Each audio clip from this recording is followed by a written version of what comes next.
Hola, buenos días a todos. Bienvenidos a la tercera parte del Congreso Virtual de la Sociedad Española de Patología Digestiva. En primer lugar, quiero dar las gracias por la oportunidad de estar aquí y por el tremendo honor que supone para mí poder moderar a la doctora Inés.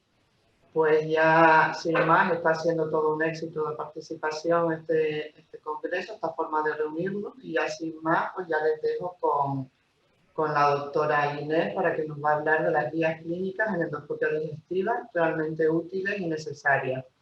Pueden ir haciendo llegar las preguntas para formularlas al terminar la presentación. Pues muy bien, Ángel, cuando quieras. Muchas gracias, Ana. Muy buenos días a todos. Gracias a los organizadores por haberme invitado. La verdad es que he aprendido y me lo he pasado bien, digamos, haciendo esta charla y aprendiendo sobre las guías clínicas. Y voy a intentar pues dar mis argumentos o los argumentos que hay en la literatura sobre si primero qué características tienen, cómo se hacen y después si son realmente útiles y necesarias. Bien, primero quizá la definición que todos sabemos lo que es, pero para centrar el tema de lo que es la medicina basada en la evidencia. Y esto, cuando decimos medicina basada en la evidencia, quiere decir que el profesional, el médico, integra su conocimiento y su juicio clínico con la evidencia científica existente. Es decir, es como una simbiosis entre la evidencia científica y la experiencia del médico. Pero ante cualquier decisión clínica hay unas preguntas que nos hacemos o nos tenemos que hacer bastante frecuentemente, que son las que os pongo aquí. Primero, hay varias alternativas, por ejemplo, de tratamiento, de diagnóstico con este paciente concreto. La segunda es qué sabemos, ¿no? ¿Qué dice la evidencia científica sobre el riesgo y el beneficio de cada una de las alternativas? ¿Cuál es el nivel de evidencia de estas alternativas? Hay estudios que validen o que demuestren que una alternativa es mejor que otra y qué tipo de estudios. Son estudios muy bien hechos, son estudios metodológicamente no tan buenos.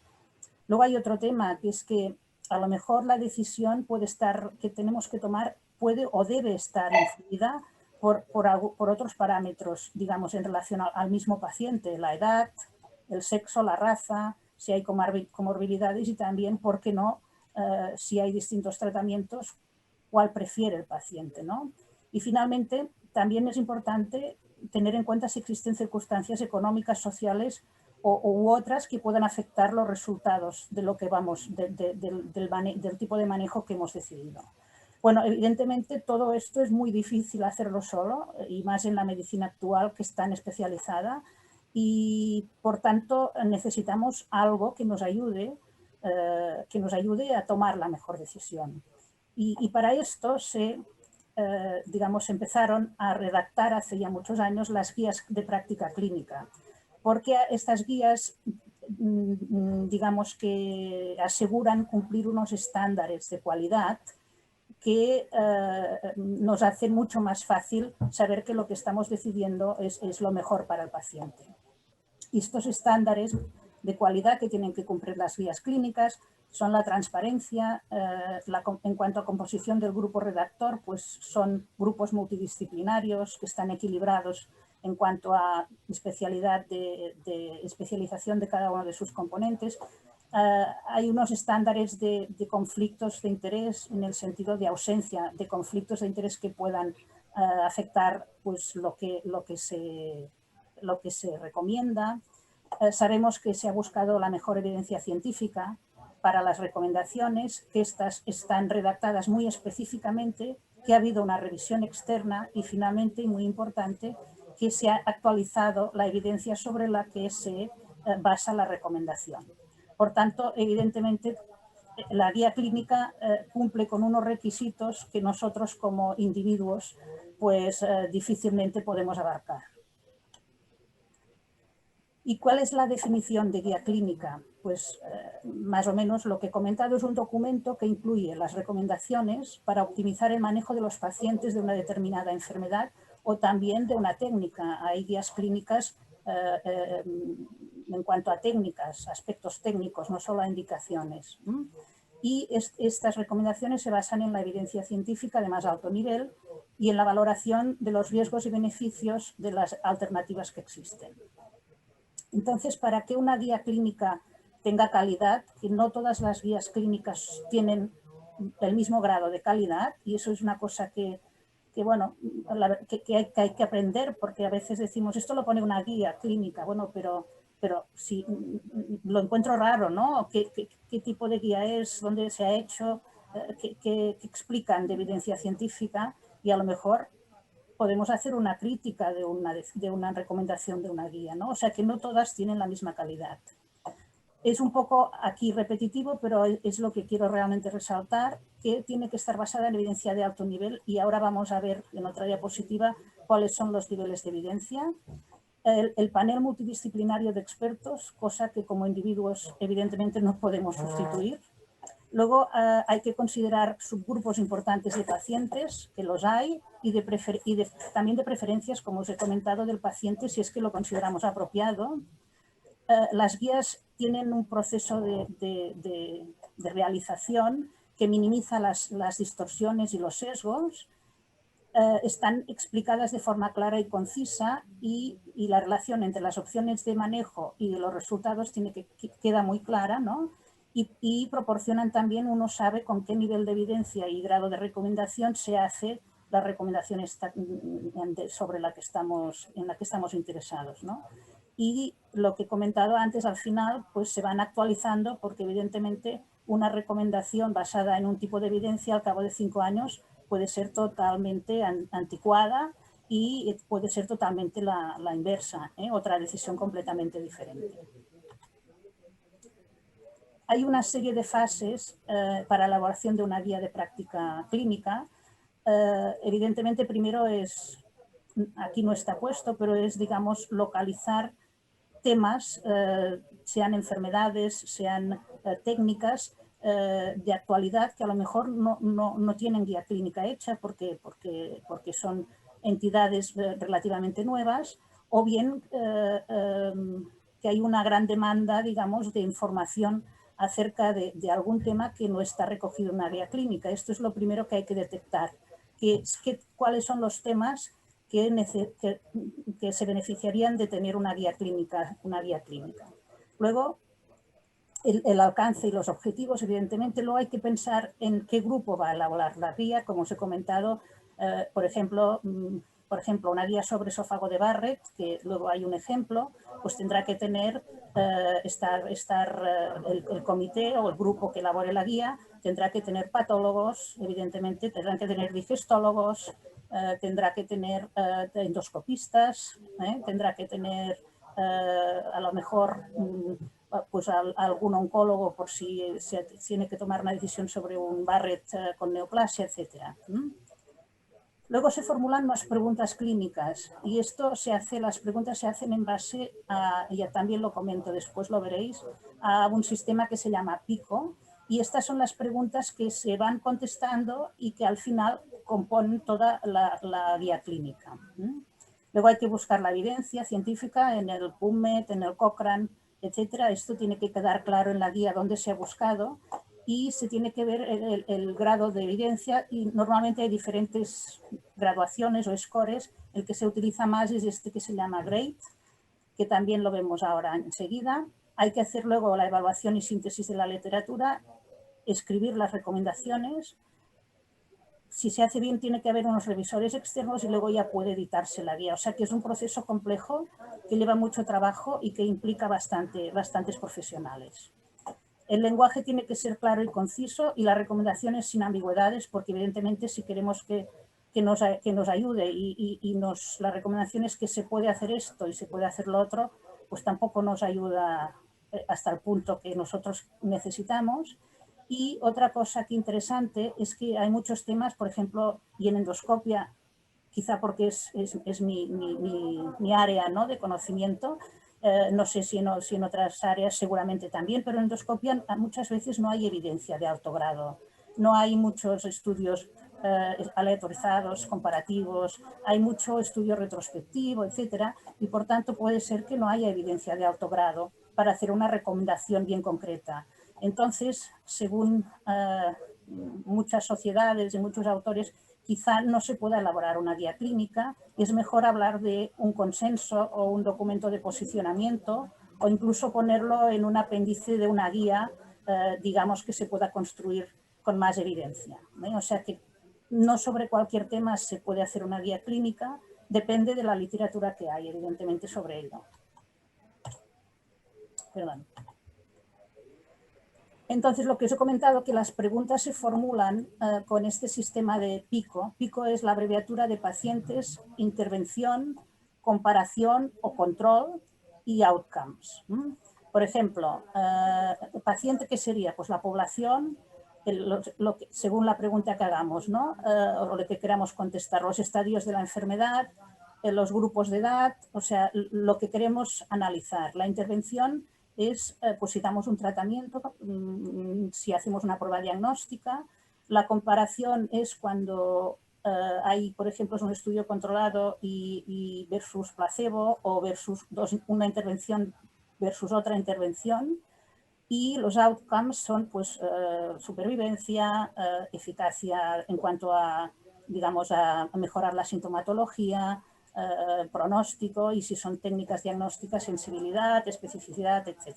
Es decir que uno, cuando se plantea o se hace una pregunta, por ejemplo, habría que contestar si es mejor el tratamiento con medicación o, por ejemplo, con una técnica endoscópica. Pues hay que ver la población, la intervención, pues serían los dos, comparar esos dos y qué es lo que queremos analizar.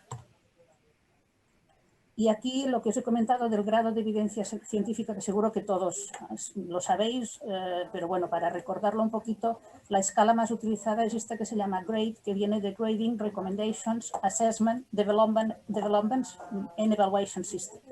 Vale. Entonces es muy lógica, digamos, es lo que veis aquí.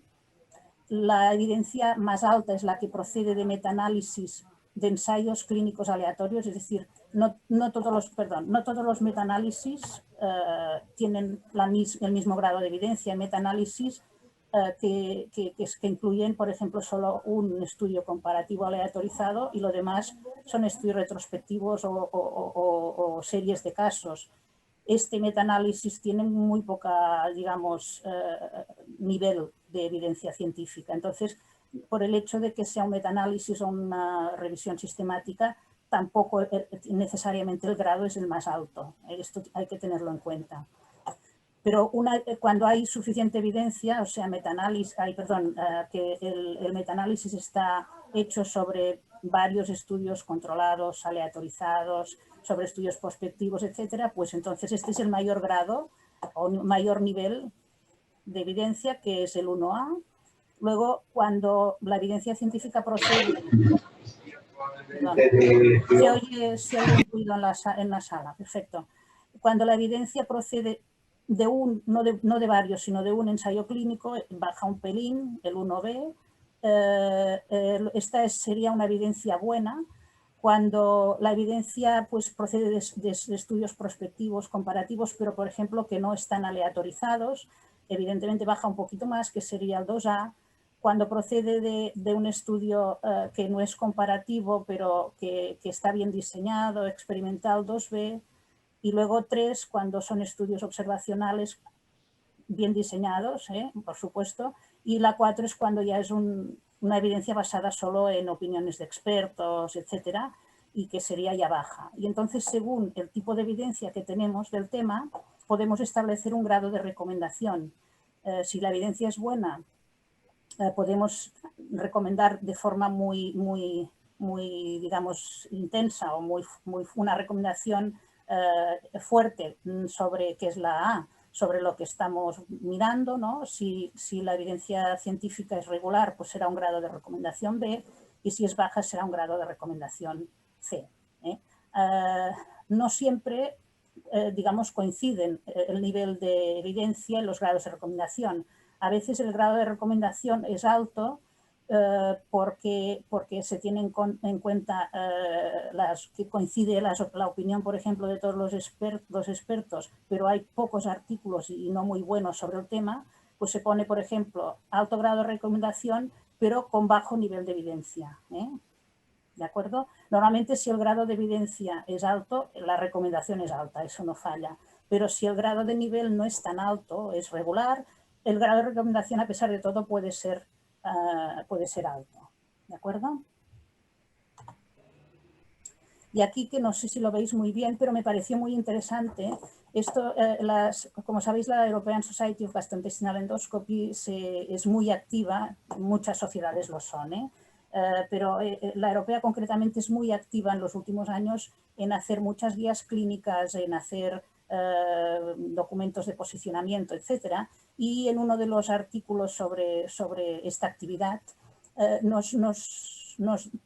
aquí nos hacen como un resumen de los tipos de documentos científicos, que la verdad es que no lo había leído yo así en plan las diferencias entre cada uno y que lo encontré interesante. Y, por ejemplo, aquí pone que es una guideline y aquí no hace falta que lo repitamos, lo vengo diciendo desde el principio, pero luego, por ejemplo, hay el Position Statement, que es el documento de posicionamiento, que es, como os he dicho, cuando la evidencia científica es poca, pero hay una unidad en cuanto a una opinión sobre un tema, y esto entonces no le podemos llamar guideline o guía, pero le llamamos documento de posicionamiento. Hay las revisiones técnicas también. Esto del currículum es para dar un poco de evidencia, al menos en tipo consenso, sobre qué training o qué digamos, aprendizaje se requiere o qué grado de práctica se requiere para hacer determinadas cosas. Es decir, pienso que me gustó porque es un resumen de los diferentes tipos de artículos y porque que yo muchas veces no he tenido claro porque era un documento de posicionamiento o era una guideline, y aquí me lo clarificó bastante. Y esto solo para que veáis, por ejemplo, en este año 2020, que es un año que no es normal, con todos los problemas que ha habido en Europa, pues a pesar de todo, en lo que llevamos de año, la Sociedad Europea de Endoscopia Digestiva pues ha publicado, creo que son 13 en total documentos, de los cuales hay 8 documentos de posicionamiento, 4 guidelines y otro documento diferente. O sea que la actividad es muy importante. ¿Y cuáles son las utilidades de las guías? La primera, que es la que venimos hablando todo el rato, dirigir y apoyar a los clínicos en la toma de decisiones según la mejor evidencia científica existente. Luego, homogeneizar la práctica clínica. No es lo mismo muchas veces las oportunidades que ha tenido pues, un médico para aprender sobre un tema que está en un hospital de tercer nivel, etcétera, que un médico a lo mejor de un hospital comarcal, pequeño, y con las guías clínicas pues, pueden hacer el mismo tipo de medicina, al menos de manejo de los pacientes, pues los dos. Luego es una ayuda también para definir indicadores de calidad en la práctica clínica, lo cual es muy importante también. Si hay que implementar unidades de endoscopia, pues también puede ser un documento de ayuda que puede ayudar a convencer a lo mejor a los gerentes sobre lo que se necesita y por qué. Y luego también en temas legales, pues lo que está escrito que es una buena praxis en una práctica clínica, en la guía de práctica clínica, pues nadie te puede decir que lo has hecho mal, ¿no? En ese sentido. Y aquí hay muy pocos estudios, casi no he encontrado estudios que demuestren si son útiles o necesarias, ¿no? Uno deduce que son útiles y necesarias, pero que lo demuestren hay muy pocos, y aquí os pongo solo 2 ejemplos en endoscopia, que es nuestro tema, el tema sobre que tenemos que hablar hoy. Y este es un estudio sobre la adherencia a las recomendaciones del esófago de Barrett de una población de gastroenterólogos, y es un estudio muy reciente publicado en Endoscopy este año, y los objetivos eran investigar los motivos o factores de riesgo de la poca adherencia a la guía de vigilancia del esófago de Barrett. Y los parámetros que encontraron asociados a una poca adherencia fue el Barrett corto, supongo que bueno, que no valía, digamos, la pena o que se confundió y no se pensó que fuera un Barrett, esto no os lo puedo decir seguro. Luego la existencia de esto es asociado, sí, perdón, asociado a una mejor adherencia, ¿eh? La existencia de un programa específico de vigilancia, que el hospital sea universitario. Curiosamente, aquí en España quizá no tanto, pero el tipo de contrato del endoscopista, si se participa en un estudio de investigación, si la consulta es especializada, si los endoscopistas son jóvenes, se adhieren más, y los gastroenterólogos más que los cirujanos. ¿Qué pasa si la adherencia es subóptima?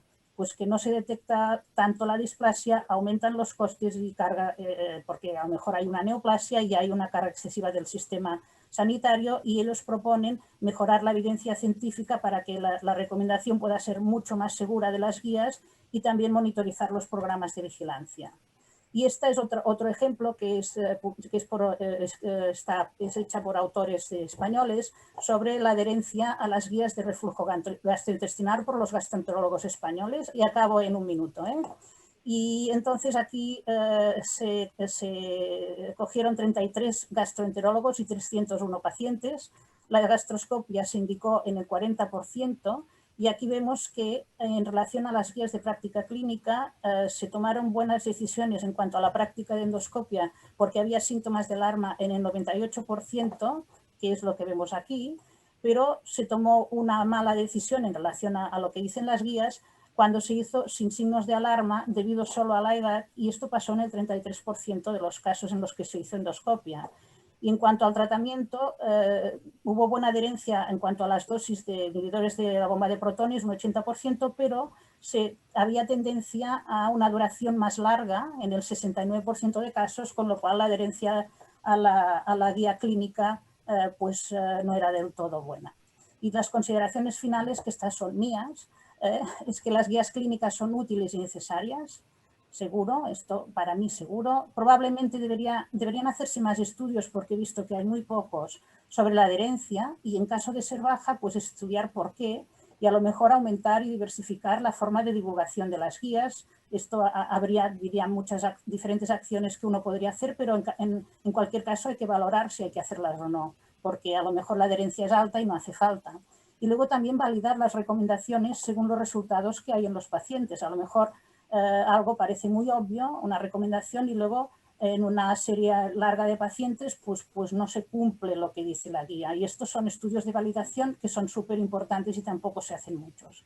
Y por último, que las sociedades científicas, creo yo, que deberían aumentar la colaboración entre ellas para unificar las guías sobre los mismos temas, porque hay muchas duplicaciones, la misma guía sobre lo mismo de muchas sociedades, no siempre coincide todo y coincide la recomendación, y se crea a veces confusión sobre los puntos más controvertidos de la guía, que son los que más se consultan.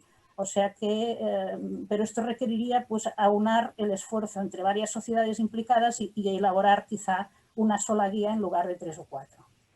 Y esto es todo. Muchísimas gracias por la atención. Muchas gracias, Ángel. Estupenda charla como siempre. Pues una de tus conclusiones iba, en lo que van llegando preguntas, iba acorde con la pregunta que yo te quería hacer. Pues estamos acostumbrados a que salgan, pues según la guía europea, la guía americana, la de la catalana, la española. Entonces, ante una cosa, ¿cuál debemos seguir? ¿Cuál sigues tú? ¿Qué prioridad le das a las guías para seguirla? ¿Qué es lo que miras para decidir cuál aplicas? Yeah. Bueno, yo en este sentido es una de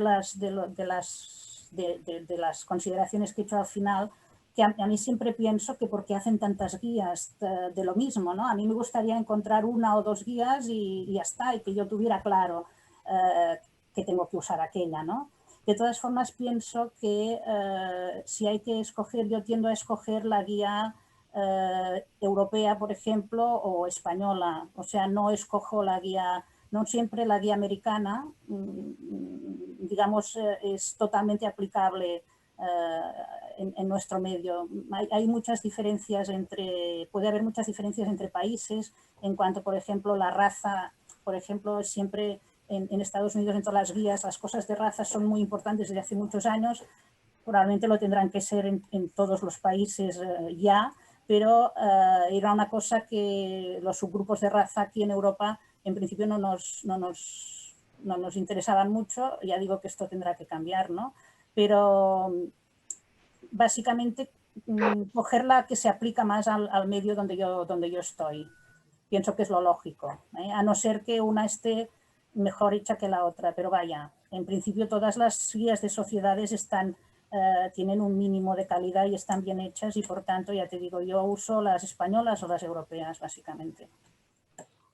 Bueno, ya al hilo de esto, entre un documento de consenso y un documento de consenso, por ejemplo, de una sociedad española y una recomendación de una guía americana, ¿con cuál te quedarías? Hombre, yo me las leo las dos, si tengo tiempo, un documento de consenso español es como más rápido de mirar y más fácil y en un momento sabes lo que hay, pero una guía clínica te garantiza un mayor grado de evidencia. Por tanto, si hubiera una guía clínica americana y un documento de consenso español, yo recomendaría que le echara un vistazo a ambos. En todas, me imagino que la industria farmacéutica pues también está siempre apoyando. Habrá que estar muy atento también en todas las recomendaciones, en los documentos de consenso, a que estén declarados la ausencia de conflicto de intereses. Eso le da bastante importancia, ¿no? Es un tema muy importante porque evidentemente puede introducir todo tipo de sesgos en todos los aspectos. Por tanto, lo del conflicto de interés es una cosa que se tiene que garantizar y hay documentos que tienen que firmar pues muy seriamente todos los participantes en la guía, seguro. Eso, pues hoy el público no está muy preguntón, pues para mí es un placer pues seguirte preguntando. Creo que nos queda pues un minutito. Sí, poquito.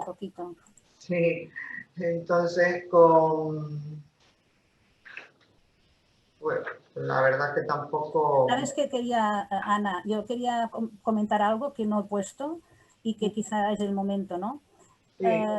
Hasta ahora hemos hablado, ¿no?, todo lo bueno de las guías y es la mayor parte, ¿no? Pero también he estado en comités pues, de cáncer de páncreas, comités de cáncer de otros cánceres o de lesiones quísticas del páncreas, etcétera, y algunos de nosotros a veces tenemos tendencia a decir es que la guía pone esto, hay que hacer esto, ¿no?